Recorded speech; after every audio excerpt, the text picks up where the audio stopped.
J'espère qu'on m'entend bien avec le vent, c'est un peu le cauchemar ici. Je suis dans le 77 au milieu des champs et je suis passé emprunter cette nouvelle Royal Enfield Bear 650 et même elle s'appelle Interceptor Bear 650. C'est écrit ici, c'est l'ours Interceptor 650. Ça ne veut pas dire grand chose, c'est pas grave. Bear, ça a du muscle et tout, enfin je digresse.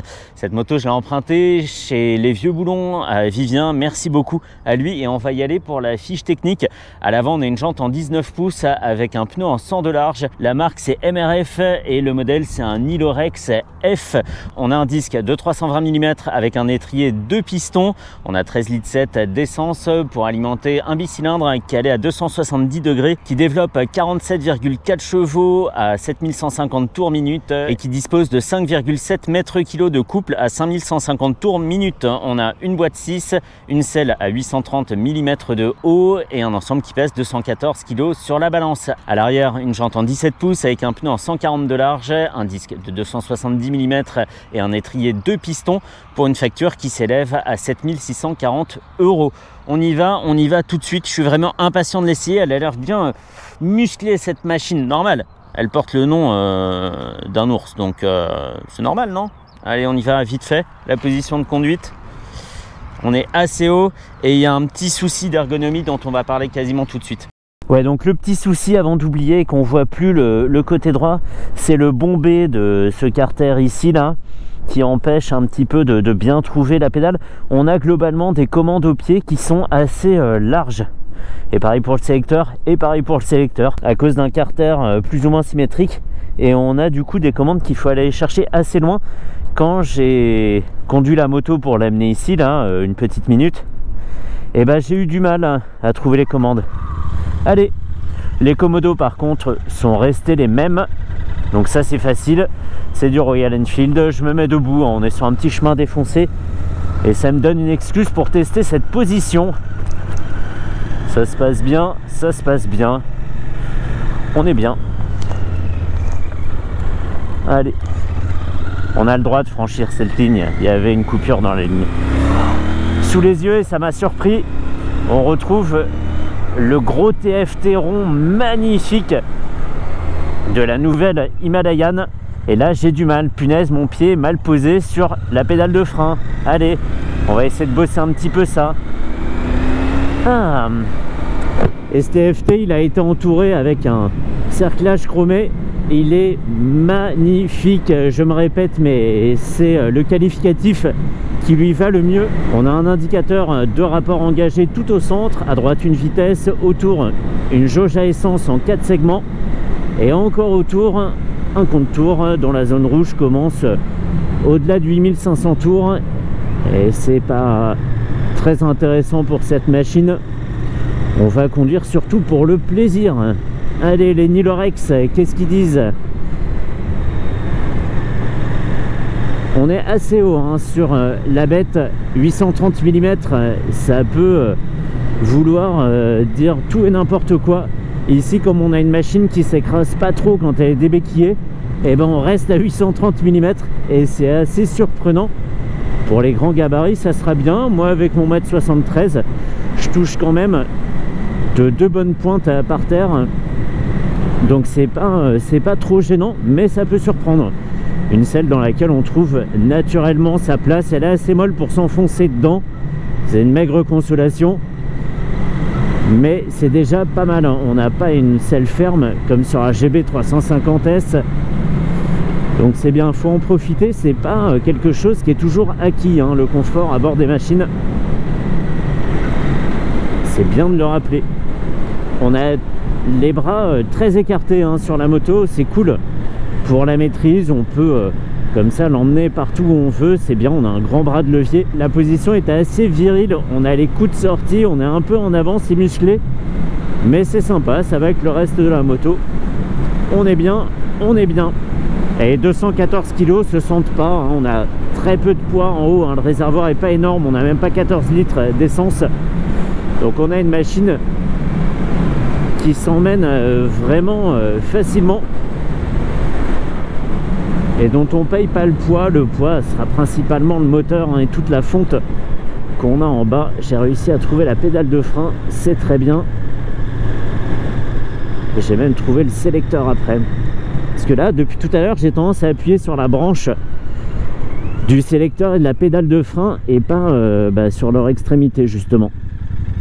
Le freinage, c'est tranquille avec un mordant qui arrive très très tard hein, sur le levier, quasiment à la fin. Mais c'est serein. En même temps, disque de 320, alors on est trié 2 pistons, c'est vrai que bon. Mais il fait très bien le boulot. C'est du Bibre, je ne l'ai pas dit. Mais c'en est. Ah, avec un bon son, très profond, hyper sympa.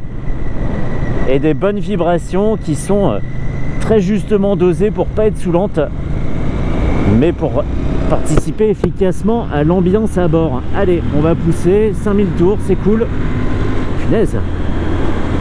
Il y a une double ressource là. Il y a ce qui se passe avant 5000 tours, un déclenchement de puissance à 5000 tours et encore à 6000 tours. Donc c'est sympa, c'est pas placide. Les 47,4 chevaux sont bien employés. C'est très très sympa. Et évidemment, c'est une machine qui est accessible au permis A2. Eh, tu commences ta vie de jeune motard là-dessus, t'es bien quand même, hein. C'est cool. J'ai tendance à pas passer toutes les vitesses pour rester un petit peu dans le régime tellement c'est sympa. Qu'est-ce qu'il y a comme vent aujourd'hui, c'est ouf. Ok, j'ai trouvé le... Ah, c'est ça aussi qui me trouble. C'est que sur la partie gauche de la pédale de frein, il y a une tôle qui remonte pour pas toucher le carter, je pense, pour pas coincer son pied après un freinage entre la pédale de frein et le dessous du carter. Et donc il y a un petit garde-fou, mais le garde-fou il me fait une drôle de sensation sur le pied. Je trouve ça assez bizarre, hein. Je sais pas où je suis. Enfin bref, c'est un petit détail. On va pas gonfler le truc, c'est pas la peine. Rétrogradage, bombardage. Yes, yes. Le régime monte pas très vite, encore plus quand on est dans des rapports élevés comme ici en 5 ou en 6. Mais ça tracte. Ça tracte. Cette ours a du couple. On va solliciter un petit peu les freins ici. Parfait. Une bonne combinaison de l'avant et de l'arrière. Ça fait un freinage équilibré avec une moto qui freine en restant bien horizontale. La fourche, c'est une Showa, je ne l'ai pas précisé non plus. On a globalement du bon matos pour un budget hyper contenu, hein, sous la barre des 8000 €. Ah bah, c'est très très bien. Quel look. Moi j'adorais déjà l'Interceptor. Et l'autre, comment s'appelait-elle? J'ai oublié. Ah, j'aimais bien ces deux machines. Et là, la Bear Interceptor, sympa. Je l'avais vu hein, au salon de Milan, au salon de Lyon. Il me tardait de l'essayer. Rétrogradage, petite conduite sportive. La moto ne se désunit pas. Et les pneus suivent bien la cadence aussi. Donc c'est cool. Même sur l'angle, on n'a pas de faiblesse des crampons. C'est très très bien. Remise des gaz. Ah, on a envie de faire que ça. Et je suis même pas haut, ni en régime, ni en vitesse. Et on a déjà beaucoup de plaisir. Il y a beaucoup de choses qui se passent entre 5 et 6000 tours. C'est voilà, la petite plage de régime où on a de l'explosivité, de la disponibilité. Ça tracte. Et en même temps, c'est vif. Hyper sympa, hein. Alors c'est vrai qu'on est très haut sur la route, je le remarque surtout quand je croise des voitures, mais on a toujours l'instrumentation sous les yeux, on a toujours ce TFT qui est jamais loin et on a juste à baisser les yeux une fraction de seconde pour arriver à attraper les informations de manière précise. Et ça c'est cool, tout est bien aéré, c'est très très bien.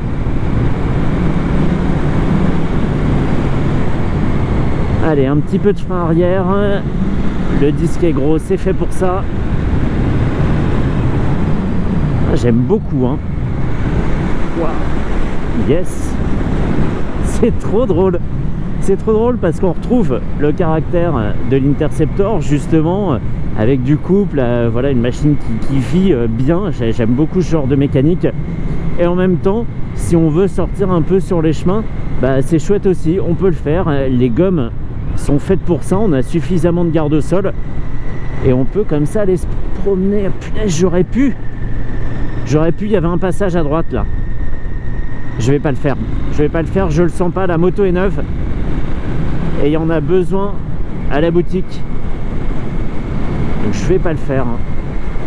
Oui, étonnant qu'une moto axée sur un petit peu l'apparence comme ça, on pourrait dire que c'est une moto de hipster, et donne envie de conduire assez proprement et assez vite. C'est très marrant.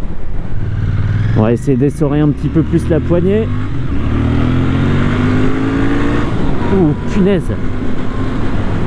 Ok, en deuxième et en troisième et un peu aussi en quatrième, on a une montée en régime qui n'est pas continue.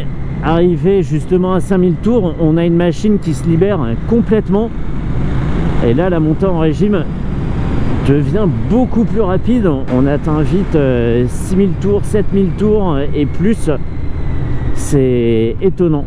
On va se remettre en 3. Hop. Ok.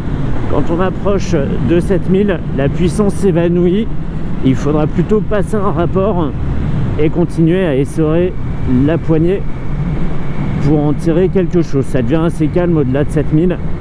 C'est une machine qui se pilote sur le milieu de la plage de régime. C'est bien, c'est bien, c'est bien.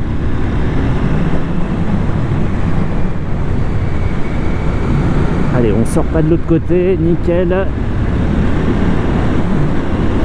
Nickel. Ah, si on m'avait dit que je conduirais comme ça la BR 650, je ne l'aurais pas cru. J'aurais dit, t'as vu sa tronche? Jamais de la vie tu vas arsouiller avec ça. Eh bah si, en fait c'est bien. Puis là en plus, avec les suspensions, ça avale bien les défauts de la route. C'est beaucoup plus agréable, on se pose pas trop la question où on pose les pneus. Ça se fait tout seul. Nickel. Et ben on va peut-être se calmer, hein. Hop. Allez, on repart. J'ai pas rétrogradé, là je me repose intégralement sur le couple. Et effectivement, arrivé à 5000 tours, ça se libère. Libère, écrit évidemment L-I-B-E-A-R. Libère 650. Allez.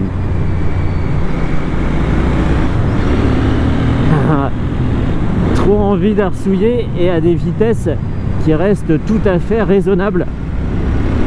C'est super chouette comme conduite. On pourrait passer sa journée à faire ça, quoi. Rétrogradage, essorage, rétrogradage, essorage. C'est génial. Génial. Quel bon produit, quoi.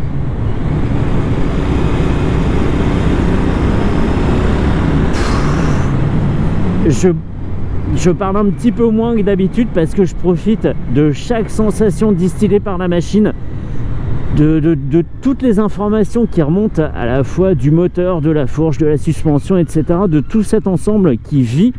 Il y a tellement de choses à analyser sur la machine que j'en reste sans voix. Allez, on va pouvoir rentrer à Jossigny, rendre sa moto à Vivien. Ça a été un vrai plaisir. Je m'attendais plus à rouler sur du couple, mais en fait on est quand même à la recherche de puissance, aidé quand même par le couple, hein, il faut le dire, mais c'est un très bon mélange entre les deux et on a une machine qui vit très tôt en fait dans le régime, et avec laquelle on n'a vraiment pas besoin d'aller vite pour s'amuser. Excellent, excellent. Et les pneus n'ont pas failli, donc ça c'est très bien aussi. Même pas une petite recherche de cap sur l'angle, c'est parfait, vraiment parfait. Il reste que ce petit défaut d'ergonomie en bas là sur le sélecteur et la pédale de frein. Et comment ça, j'avais dit que j'arrêtais d'en parler? Ouais, allez, j'arrête d'en parler. Allez, c'est un petit coup de main à prendre, enfin un petit coup de pied plutôt, quoi. Allez, on peut en rester là, fini. Bon, la Bercy 650 de chez Royal Enfield,